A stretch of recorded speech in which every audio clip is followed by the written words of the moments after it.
Clarify, just any more Russian oil tankers going to be allowed to reach Cuba at this time? I know you say case by case, but for the case of Russia, is it pretty much green light right now? No, that's not what I said. It's a case by case basis.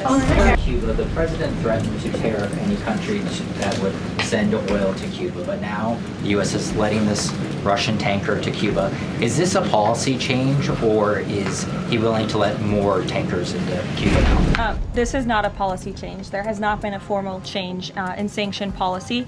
As the president said last night, we allowed this ship to reach Cuba in order to provide humanitarian needs to the Cuban people. These decisions are being made on a case-by-case basis. And as the administration has said, Cuba's non-functional economy cannot be fixed unless they undergo dramatic political and leadership change. But there has been no formal change with respect to sanction policy. So you could expect more tankers to go to Cuba? Again, these decisions are being made on a case-by-case basis right now.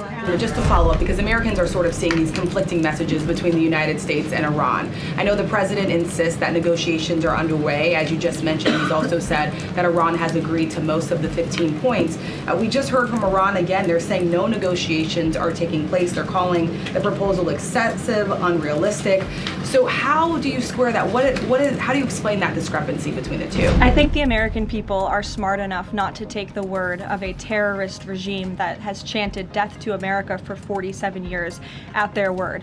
And I hope the journalists in this room are wise enough not to take an Iranian regime that has repeatedly lied about our country, about our values, about everyone in this room, frankly, for nearly 5 decades. So I think the American public are smart enough to understand that. And just to follow up on the objectives, you've laid them out, but I know the president has set a deadline for April 6th in just 1 week. What does the president need to see to not move forward with those strikes by April 6th? Well, I think he said it in his Truth Social post this morning. He wants to see a deal over the next 10 days. That timeline is waning, several days left, and we'll see. I won't get ahead of it. We'll see what happens in the end of the 10-day period. The president continues to say the U.S. is in conversations with a more reasonable regime, but there are now hundreds of U.S. Special Operations Forces, including Navy SEALs and Army Rangers in the Middle East, as well as thousands of other troops already deployed. So is he trying to end or intensify the conflict? The president is focused on achieving the objectives of Operation Epic Fury. With respect to forces that are on the ground in the Middle East, it's the job of the Pentagon to create maximum optionality for the commander-in-chief. It does not mean the president has made any additional decisions. Again, he remains focused on ensuring that the Pentagon continues to achieve the objectives of the operation that was launched 30 days ago, and we're well on our way to doing that. So if an American sitting at home hearing him say, I want to talk, but I keep seeing them send troops to that region, what are they to make of what's going on? There's 2 tracks here. The president has always said that diplomacy is his #1 option and priority. Again, he tried earnestly, in good faith, to engage in diplomacy with the Iranian regime prior to this operation being launched in the first place. He wanted to strike a deal, and he sent his top negotiators to do so. They spent extensive amount of time and effort trying to strike a deal, and unfortunately, the previous regime, again, many of those leaders no longer with us here on Earth because they faced the consequences of the United States military. So if there's ever a chance for a deal, again, the president is open to listening, but it does not deter him from focusing on the military objectives that he set out 30 days ago and that our military is continuing to achieve day by day. On the shutdown, he signed the national emergency order last Thursday, making sure TSA officers will be paid. There's still other civilian DHS employees, however, who are not being paid. Yes. He signed something similar to ensure they also get paid? Look, the president will always look into ways that we can make sure that the American people are being taken care of and doing what's right by the American people. But again, it's ridiculous that the president even has to go to the length of working with the legal team and the Office of Management and Budget to identify these funds. It is the job of Congress to fund these agencies. And Democrats in Congress have voted 7 times against funding the Department of Homeland Security. Congress should come back and they should get it done. The president, again, made the decision to prevent this existential crisis we were seeing at our nation's airports across the country that was only going to get worse, and that's why he wants Congress to do his job. I wanted to ask you about something the Pope said yesterday. So Pope Leo said yesterday, and I quote him, "God does not listen to the prayer of those who wage war." Can you comment on that? I think Our nation was a nation founded 250 years ago almost on Judeo-Christian values, and we've seen presidents, we've seen the leaders of the Department of War, and we've seen our troops go to prayer during the most turbulent times in our nation's history. And I don't think there's anything wrong with our military leaders or with the president calling on the American people to pray for our service members and those who are serving our country overseas. In fact, I think it's a very noble thing to do. And if you talk to many service members, they will tell you they appreciate the prayers and support from the Commander-in-Chief and from his cabinet. President Trump told the New York Post that a response is coming shortly to Tehran attacking Israel's largest oil refinery. Is there a timeline on that? Is that tied to the success or not of the negotiations? I don't have any updates for you on the president's comments. Does that consider the IRGC in control of Iran? Well, look, as Secretary Rubio said today, the leadership is very fragmented. We have really neutered their intercommunication systems, and that's part of this process of diplomacy to continue figuring out exactly who's in charge. I know they appointed a new Ayatollah, haven't seen or heard much from him, and so that's part of this diplomatic process that's underway right now. I'll take a few more. Solon. Thank you. You listed the described humanitarian reasons for allowing that oil tanker to reach Cuba. Just to clarify, why was the administration okay with Russia sending that oil to Cuba and not other nations?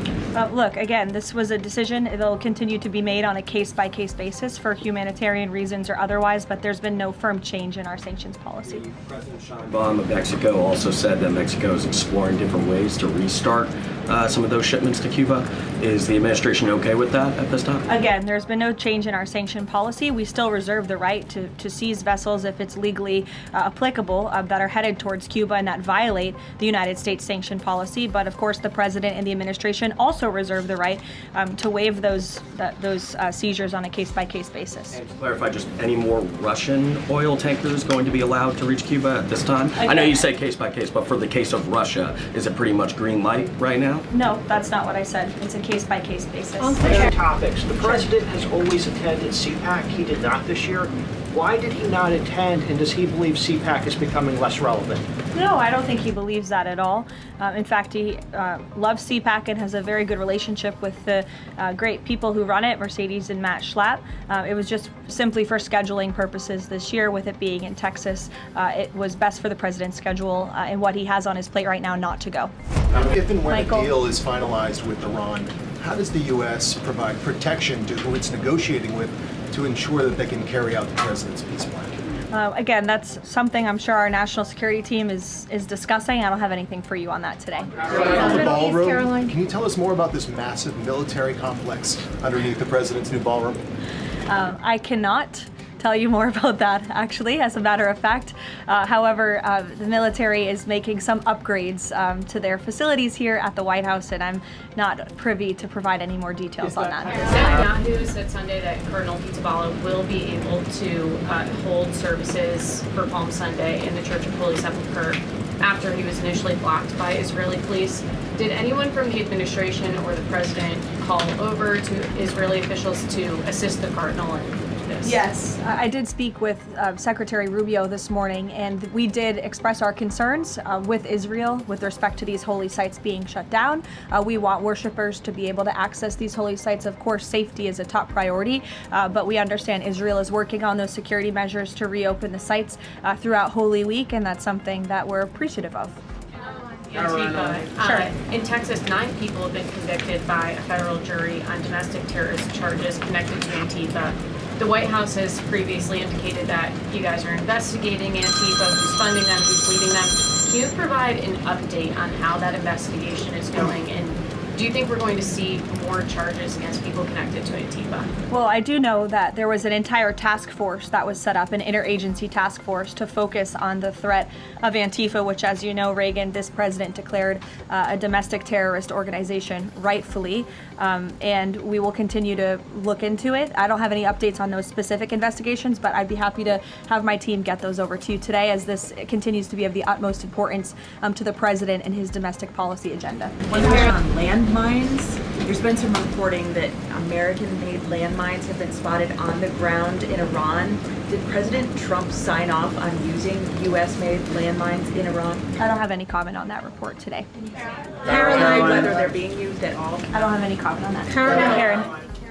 On DHS, you said that the president is encouraging Congress to come back to D.C. You also said yourself. How has he done that? Has he told leadership that they should cancel recess and come back? He said it repeatedly. I think you recall. He said that he'll host a big Easter dinner here at the White House if Congress will come back and fight the Democrats on this issue, which we should do. Because again, the Democrat Party is in the wrong here. They have voted 7 times against funding the Department of Homeland Security, which is completely egregious with everything we have going on in the world. And these brave men and women who serve DHS deserve to get their paychecks. The president wants to see that happen, and he wants Congress to come back to get it done.